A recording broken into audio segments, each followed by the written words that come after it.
সবাই কিন্তু এরকম না, বরং অ্যাডিক্টেড। অর্থাৎ আসক্তি এটা আপনি যে কোনো প্রকার হতে পারে, যে কোনো বিষয়। অর্থাৎ শুধুমাত্র আপনি মদ খেলেন এটাই শুধুমাত্র কিনা আসক্তি না, বরং আসক্তি যে কোনোটাই হতে পারে। নেশা সৃষ্টি করে এই ধরনের যে কোনো বস্তু হতে পারে।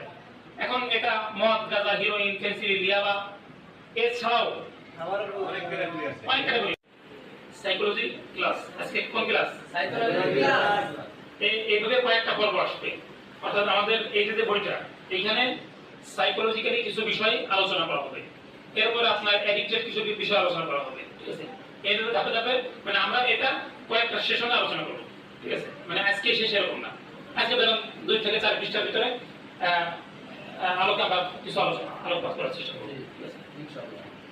এরপর ধাপে ধাপে আরো অন্যান্য যে পার্টগুলো আছে ওগুলো আমরা আলোচনা করব, ইনশাআল্লাহ। এখানে প্রথমে দিশে আলোচনা করব না, বরং কোরআন হাদিস থাকবে মেন, এটা ভিত্তি থাকবে। এখন এটার সাথে সাইকোলজিক্যালি বৈজ্ঞানিকভাবে যে বিষয়গুলো প্রমাণিত, ঠিক আছে, সেটা আমি আপনাকে রিলেট করার চেষ্টা করব। এজন্য এই আলোচনাগুলো একটু খেয়াল করবেন। তো প্রথমত আমরা যদি আলোচনা শুরুর দিকে যাই, আজকে কয়েক পৃষ্ঠা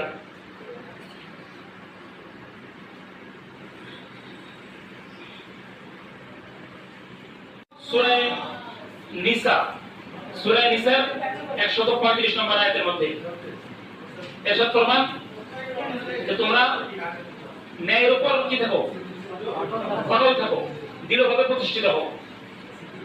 কি বললাম?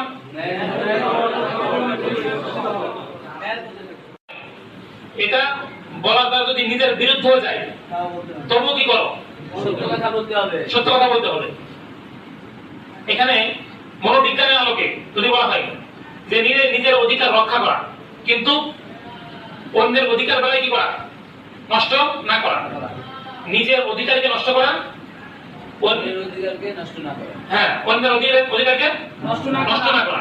নিজের অধিকার রক্ষা করা, অন্যের অধিকার রক্ষা করা। এরপরে আপনার এর দ্বারা কি হয়?